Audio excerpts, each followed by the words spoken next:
Bonjour, alors dans une vidéo précédente on a parlé des différences entre le stress, la peur, l'anxiété, on a aussi parlé des origines de l'anxiété. Aujourd'hui je vais plutôt vous parler de comment, tout à fait involontairement bien sûr, on finit par se piéger soi-même dans un trouble anxieux.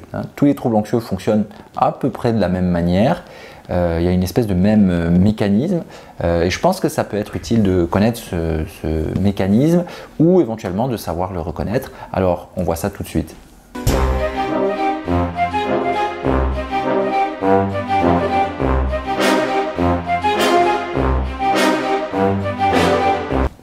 Alors si vous avez regardé quelques-unes de mes vidéos précédentes, vous vous rappelez peut-être les caractéristiques de l'anxiété que j'ai déjà évoquées. Donc elle est préparatoire, donc ça veut dire qu'elle est orientée vers le futur. Elle est associée à une tension chronique, psychologique et éventuellement musculaire, donc les épaules, le cou, les mâchoires, c'est là qu'on va voir les tensions bien souvent. Et également il y a un système d'activation, il y a un état d'activation du système nerveux, comme si finalement on se préparait à faire face à un danger.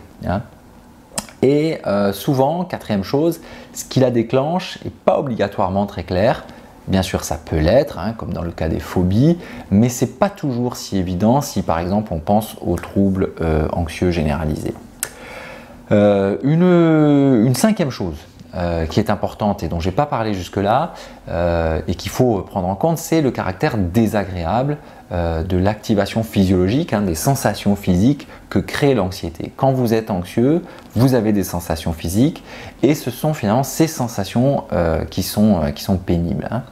Et c'est parce que justement l'anxiété est désagréable qu'on cherche tellement à s'en débarrasser qu'on fait tout pour qu'elle s'arrête. En fait, on est biologiquement câblé pour ça, pour que l'anxiété et les sensations de l'anxiété soient aversives, désagréables, parce que ça nous force à agir et à résoudre la situation, le danger, le problème qui se pose à nous et qui nous rend anxieux.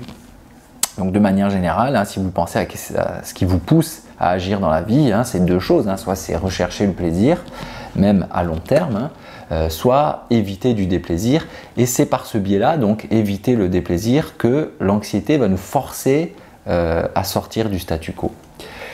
Mais en fait, si vous y réfléchissez bien, vous allez vous rendre compte que le problème avec l'anxiété n'est pas là. C'est pas que l'anxiété est désagréable, parce que ça c'est sa fonction même, c'est purement naturel. En fait, le problème arrive, ou les problèmes arrivent, quand on devient trop préoccupé par faire disparaître l'anxiété et ses manifestations physiques, quand on veut trop se débarrasser de l'inconfort qu'elle crée à l'intérieur de nous. Donc ça va être soit qu'on est trop préoccupé à faire disparaître l'anxiété ou ses manifestations trop vite, donc par exemple vous avez la phobie des chats et vous vous retrouvez face à un chat chez des amis et c'était pas prévu, et puis là évidemment vous pensez qu'à quitter la pièce le plus vite possible. Soit vous êtes trop préoccupé de manière générale par une situation que vous redoutez. Alors là je pense à l'anxiété sociale par exemple, donc la personne craint une situation, mettons une réunion avec son patron, et là ce qu'elle fait c'est qu'elle y pense tout le temps, il n'y a plus que ça dans sa tête. Donc dans ces deux cas, on finit par vouloir tellement éviter l'anxiété ou ses manifestations que finalement ça nous revient comme un boomerang et que involontairement, bien sûr, on crée le terrain qui est le plus propice au développement d'un trouble anxieux. Peut-être vous connaissez l'adage « la résistance crée la persistance ». Et ça c'est essentiel je crois à comprendre, parce que si vous êtes anxieux, ça dit très bien ce qui se passe. Dans l'anxiété, je veux pas, je veux pas, je veux pas, ça c'est vraiment la résistance. Mais le problème c'est que le plus je m'acharne à ce que ça n'arrive pas, donc les situations que je crains par exemple, et le plus ça arrive, le plus l'anxiété augmente, le plus elle devient forte et incontrôlable. Donc on voit ça dans des tas de situations, par exemple si vous pensez à l'anxiété de performance, et c'est vrai même sur un plan purement physiologique, par exemple des hommes qui deviennent trop préoccupés par leur performance sexuelle, qu'est-ce qu'il arrive? Ça finit effectivement par perturber leur performance sur ce plan-là. C'est la même chose avec le sommeil. Si pour une raison quelconque vous devenez trop concerné par l'idée de bien dormir, par exemple parce que vous devez être performant si vous avez une compétition sportive, pour des raisons professionnelles, ou si vous ne pouvez plus supporter le risque de mal dormir, hein, comme ça arrive tout le temps chez les personnes qui ont des problèmes de sommeil, qu'est-ce qui arrive? En fait, il arrive exactement le contraire, hein. C'est ce que vous craignez qui arrive, c'est que ça finit effectivement par perturber votre sommeil. Un autre exemple, c'est les TOC, hein. Donc, mettons que le thème de prédilection de votre TOC, ça soit la contamination. On voit ça très souvent. Ce que vous allez faire, c'est que vous allez vous laver les mains donc de manière compulsive. Et finalement, pourquoi vous allez vous laver les mains de manière compulsive? C'est pour ne pas faire l'expérience horriblement désagréable de l'anxiété à l'idée d'avoir des germes dans les mains et de risquer de contaminer vos enfants ou vos proches ou vous-même. Donc dans le TOC, il y a un versant très cognitif, hein, dans le sens où c'est vraiment une idée, hein, l'idée de la contamination qui crée l'anxiété.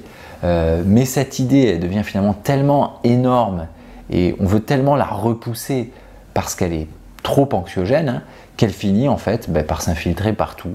Hein. Donc la tentative de résolution qui est le lavage des mains pour ne pas être anxieux, hein, c'est ce qu'on appelle la compulsion, et en fait ce qui va maintenir le trouble en place. Hein. Donc vous voyez que c'est utile toujours, hein, bien sûr, en psychologie, de s'intéresser à l'origine d'un problème, hein, mais surtout, ce que je voudrais que vous compreniez aujourd'hui, c'est que c'est tout aussi utile de s'intéresser aux comportements qui maintiennent un trouble anxieux notamment. Hein. Et le noyau de ces comportements, c'est toujours ce que je vous ai décrit aujourd'hui, à savoir la préoccupation excessive à faire disparaître l'anxiété et ses manifestations. Et ça, c'est véritablement, on peut dire, le piège de l'anxiété. Hein. L'effort pour se débarrasser de l'anxiété renforce la peur de l'anxiété et fait durer le problème. Et paradoxalement, c'est quand on cesse d'essayer de régler le problème que il se résout souvent tout seul, hein, de lui-même. Hein. Et alors c'est pourquoi toutes les techniques qui vont dans le sens de l'acceptation, hein, qui sont très à la mode, par exemple je pense la pleine conscience, la méditation, et qui sont souvent très efficaces d'ailleurs. Hein. Pourquoi ce sont de bons remèdes? Pourquoi elles sont si efficaces? Parce que plutôt que de chercher à résister, c'est-à-dire chercher à ne pas faire l'expérience interne physique, hein, de l'anxiété, on va plutôt tenter de s'ouvrir à cette expérience sans chercher à se battre contre elle, sans essayer de la fuir. Voilà, alors c'est ça que je voulais vous dire aujourd'hui sur le thème de pourquoi on se retrouve piégé par l'anxiété. Alors, si vous ne l'avez pas déjà fait, je vous conseille de télécharger mon guide de 11 techniques contre l'anxiété. Donc il y a un petit lien juste en dessous, c'est complètement gratuit.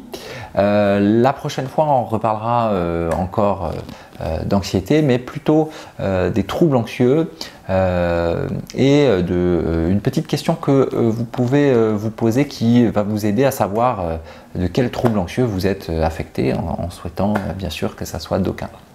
Voilà, alors je vous donne rendez-vous la semaine prochaine pour une prochaine vidéo. À très bientôt, bye bye.